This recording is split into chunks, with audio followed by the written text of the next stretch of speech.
کے ساتھ. تو اس میں ہم نے مختلف پروجیکٹس پہ کام کیا. جیسا کہ ہمارے پاس پیرخانہ پہ بہت سے لوگ آتے ہیں اور آ کر ان کا کیا کام ہوتا ہے کہ وہ اپنے مسائل سے ہمیں آگاہ کرتے ہیں، اور آگاہ کر کے تو پھر ضرورت اس بات کی ہوتی ہے کہ ہم ان کو اس مصیبت میں نہ رہنے دیں، بلکہ ہم پریکٹیکل ان کو وہاں سے نکالیں.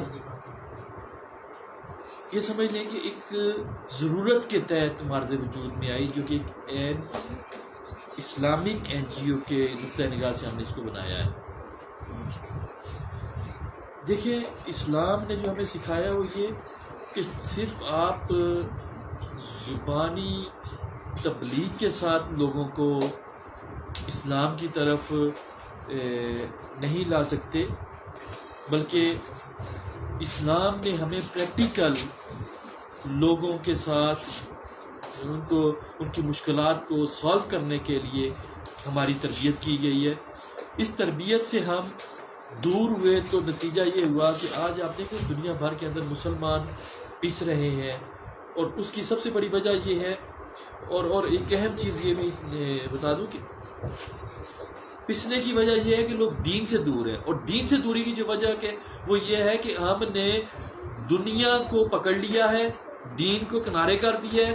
اور سب سے بڑا ہمارے ساتھ جو ایک مس ہیپ ہو چکا ہے وہ یہ کہ ہم بیک وقت دیندار اور دنیا دار نہیں ہیں. اگر ہم دیندار ہیں تو صرف دیندار ہیں، اگر دنیا دار ہیں تو پھر دنیا دار ہیں. تو اسلام کو ہم لوگوں میں ڈسٹریبیوٹ کر چکے ہیں کہ اگر کوئی مسلمان ہے، کوئی دیندار ہے، تو وہ ایک خاص طبقہ ہے، وہ دنیا سے بالکل بالا تر ہے. اور جو دنیا کو سمجھنے والے ہیں وہ صرف دنیا جانتے ہیں، دین کا انہیں کچھ پتہ نہیں. اس وجہ سے یہ پرابلم ہوا کہ آج ہم تبلیغ اگر کرتے ہیں اس تبلیغ کا اثر بھی نہیں ہوتا.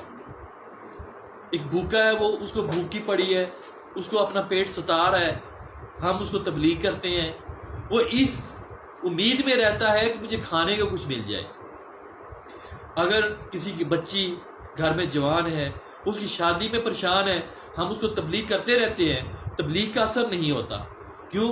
وہ پریشان اس معاملے میں ہے کہ کوئی ایسا مسئلہ ہو جائے، کوئی ایسا معاملہ بن جائے، میری بچی بھی آئی جائے. تو ہمارے اس معاشرے کے اندر یہ بہت سے مسائل تھے. ان مسائل کو ہم نے جب دیکھا تو پھر ہم نے پروگرام بنایا، کیوں نہ ایک ایسی اسلامک این جی او بنا دی جائے جو دینی اصلاحات تو کرے، لیکن جہاں پر فائنانشلی لوگوں کو پرابلمز آئے ان کی وہ بھی دور کی جائیں، تاکہ پریکٹیکل لوگوں تک اسلام کو پہنچایا جائے. اس کی بڑی مثالیں یہاں پر موجود ہیں. بلکہ میرا ایک وزٹ ہوا سندھ کے ایک ایریے کے اندر، تو وہاں پر مجھے دیکھ کے یہ حیرت ہوئی، ایک بہت بڑا قبیلہ وہاں پر عیسائیت قبول کر چکا تھا. میں نے ان سے سوال کیا کہ مجھے پتہ چلا ہے یہاں پر مسجد بھی ہے اور آپ لوگ اپنے آپ کو مسلمان کہتے بھی تھے، سمجھتے بھی تھے، لیکن یہ کیا معاملہ ہے کہ مسجد کو آپ نے بند کر کے وہاں باڑہ بنا لیا ہے، جانور وہاں پر باندھے ہوئے ہیں. اور تو مجھے کہنے لگے کہ اسلام کیا ہے. میں نے اسلام کا تعارف کروایا. انہوں نے کہا دیکھیں، جب ہم بھوکے تھے، ہمیں روٹی کی ضرورت تھی، ہمیں کھانا چاہیے تھا، ہمارے بچے بھوک سے بلک رہے تھے، اس وقت یہاں پر مولوی حضرات آتے تھے، وہ بات کر کے جاتے تھے اور پھر ہمارے ہاتھ سے لے کر جاتے تھے. تو آپ اس اسلام کی بات کر رہے ہیں، یہ دین ہے؟ ہاں. باہر سے جو لوگ آئے انہوں نے ہمیں میسیج دیا، انہوں نے ہمیں بتایا کہ ہمیں عیسیٰ یسوع مسیح نے ہمیں بھیجا ہے اور ہمیں یہ ڈیوٹی دی ہے کہ یہ بھوکے لوگ ہیں، ان کو کھانا دو.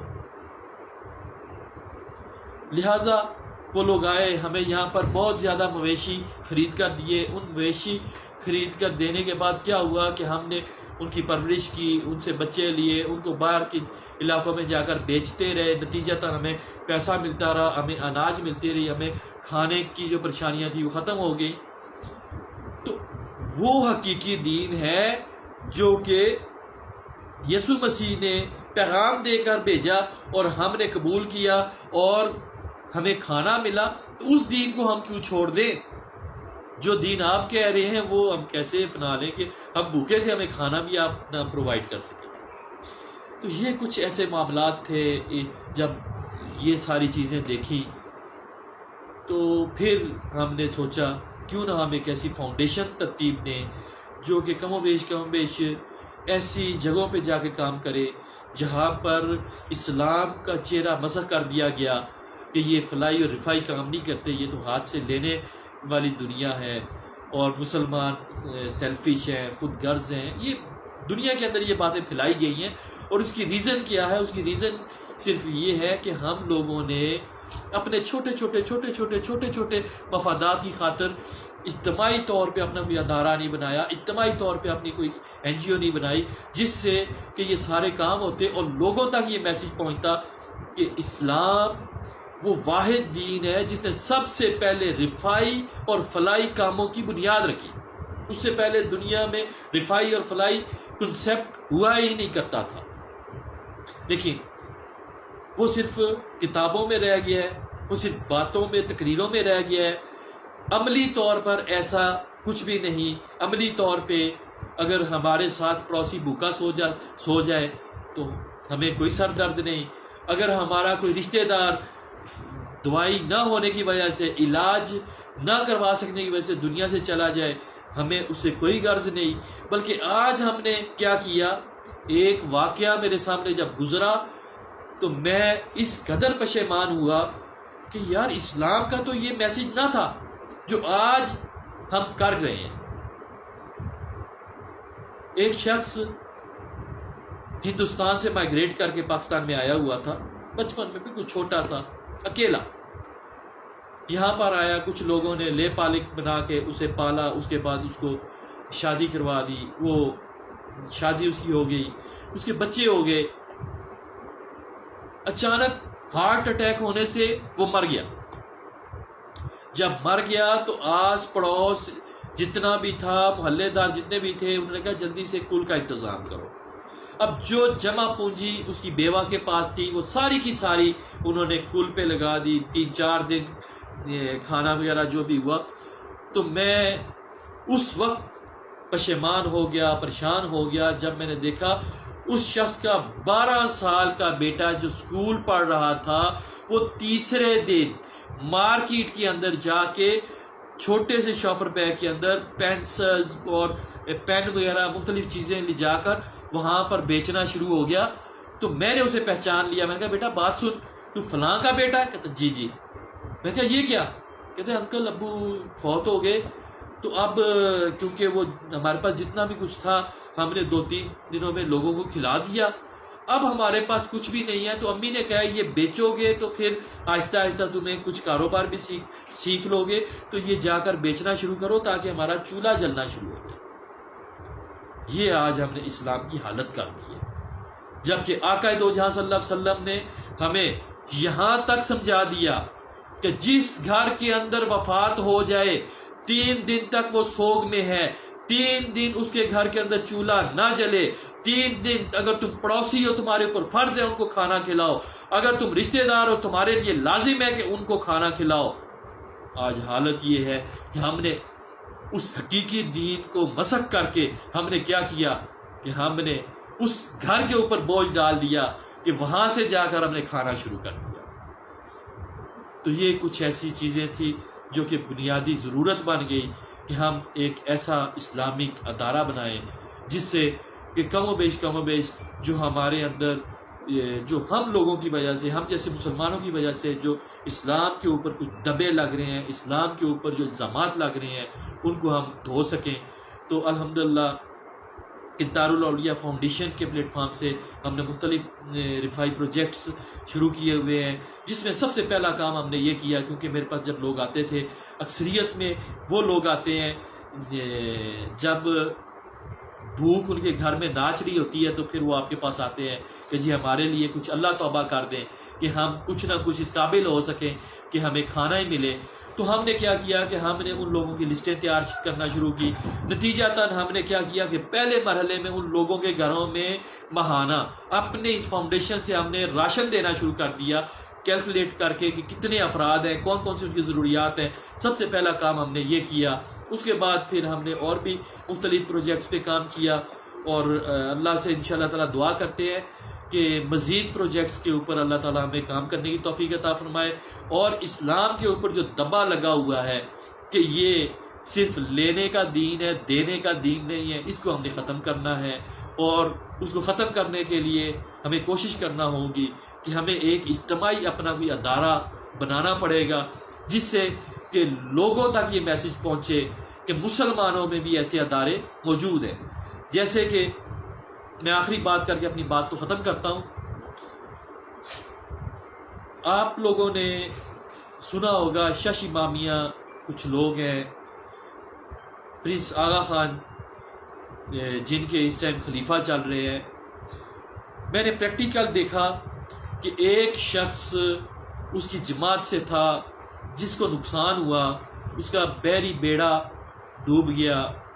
تو اس نے جب اناؤنس کیا تو پرنس آغا خان نے فوری طور پہ اپنی کمیونٹی کے اندر یہ اعلان کر دیا کہ فلاں شخص کے پاس جاؤ اور اس سے مٹن کلو کے حساب سے خریدو, کم سے کم کلو, جتنا زیادہ خرید سکتے ہو تم نے خریدنا ہے.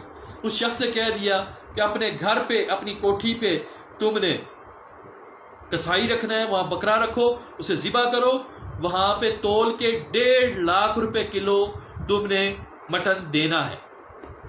نتیجہ تمام کمیونٹی اس کی آئی, اس سے کسی نے کلو لیا, کسی نے 2 لیا, کسی نے 4 لیا, کسی نے من لیا.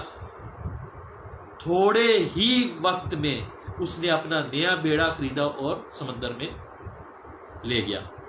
تو اب یہ اس کمیونٹی کی مثال دے رہا ہوں. ہم تو مسلمان ہیں, ہماری تربیت کرنے والے محمد رسول اللہ صلی اللہ علیہ وسلم, اور وہ تربیت کر گئے کہ تم نے اپنے لوگوں کے ساتھ کیسے چلنا ہے, اپنے لوگوں کو کیسے سپورٹ دینی ہے. اور وہ پریکٹیکل ہوا بھی. صحابہ کی یہ حالت ہو گئی جس کی 2 بیویاں تھیں, اس نے کہا ایک تم پسند کرو, میں طلاق دیتا ہوں, تم شادی کر لو, اور اگر میری جتنی پراپرٹی ہے آدھی پراپرٹی کے تم وارث ہو, اس کے نام کر دی. یہ پریکٹیکل محمد رسول اللہ صلی اللہ علیہ وسلم کی تعلیمات سے ہوا. آج ہمیں ضرورت ہے کہ ان تعلیمات کو ہم اجاگر کریں. یہ وہ سنتے ہیں جن کو آج تک ہم لوگ سمجھے ہی نہیں. ہم وہ سنت سمجھتے ہیں جس میں ہمارا کوئی نقصان نہیں ہو رہا ہوتا بظاہر, جبکہ حقیقت یہ ہے کہ صدقات اور خیرات ان چیزوں سے نقصان نہیں ہوتا, بلکہ بظاہر ہمیں نقصان نظر آ رہا ہوتا ہے, تو اس لیے ہم اس سے پیچھے رہتے ہیں. تو انشاءاللہ تعالی ہم اس پلیٹ فارم سے ہم نے یہ پلاننگ کی ہوئی ہے کہ جو مسلمانوں کے اوپر ایک دبا ہے اس کو ہم نے دور کرنا ہے, اور اس کے لیے ہم نے الحمدللہ پروجیکٹ سٹارٹ کیے ہوئے ہیں. اور انشاءاللہ تعالی آپ جیسے لوگوں کی سے بھی ہم توقع رکھتے ہیں کہ آپ جس جگہ جہاں بھی ہیں, آپ ہمارے پلیٹ فارم, ہماری چھتری کے نیچے وہیں پر بیٹھ کے وہیں پر کام کریں, اس کو منظم کریں, تاکہ ہم ایک اسلامک NGO کو متعارف کروا کے مسلمانوں کو ان جو عملی طور پہ ہم کمزوریاں ہیں ان سے باہر لا سکیں, اور پریکٹیکل ان کو ہم سپورٹ کر کے اسلام کی طرف ان کو راغب کر سکیں. آج مسلمان ناراض ہے, کس وجہ سے ناراض ہے کہ ہر پلیٹ فارم پہ اس کو ضرورت ہے, آپس میں اکٹھے ہو کر ان کو سپورٹ کی ضرورت ہے, ہم نہیں کر پا رہے. یہ بھی تو اللہ کے رسول کی سنتوں میں سے سنت ہے کہ آپ اجتماعیت میں آ جاؤ اور ایک دوسرے کے مسائل کو حل کرتے جاؤ, تاکہ کوئی مسئلہ بنے ہی نہ. اور اسی وجہ سے نماز اگر ہے تو اجتماعیت کا نام ہے, روزہ ہے اجتماعیت کا نام ہے, حج ہے اجتماعیت کا نام ہے. تو ہم یہ سارا کچھ کر تو رہے ہیں, لیکن اس کے جو مقاصد سے وہ تھے وہ پورے نہیں کر رہے. ان کے مقاصد کیا تھے کہ مسجد میں آپ جاتے ہو, ایک امیر بھی ہے, ایک غریب بھی ہے, ایک پسا ہوا شخص بھی ہے, سب موجود ہے وہاں پر. لیکن جو امیر ہے وہ تلاش کریں کہ یہاں ہمارے ساتھ جو نمازی غریب ہے اس کی بچی جوان تو نہیں. مسجد میں بیٹھ کے وہ اکٹھا کریں اور کہہ دیں کہ لو بھائی تمہاری بچی کو بیانے کا حق ہم ادا کریں گے، یہ ہماری ذمہ داری، تو ہمارے معاشرے میں بے ترتیبی نہ ہوتی، ہمارے معاشرے میں بچیاں بوڑھی نہ ہوتی۔ خیر ہم یہ ایک الگ ٹاپک بھی ہے، اس پہ ہم انشاءاللہ گفتگو کریں گے کہ اس میں جہیز کی لعنت ہمارے سر آ چکی ہے، جس کی وجہ سے لا تعداد بچیاں بڑھاپے میں جا رہی ہیں، اور اسی طرح معاشرے کے اندر ہم نے بچیوں کو ان کے حق دینا وہ ہم نے روک دیے ہیں، جس کی وجہ سے وہ اپنے گھروں میں بھی ذلت کی زندگی گزارتی ہیں۔ وہ الگ ٹاپک ہے، اس پہ انشاءاللہ تعالیٰ پھر بعد میں بات کریں گے۔ آپ سے اجازت چاہتے ہیں۔ السلام علیکم۔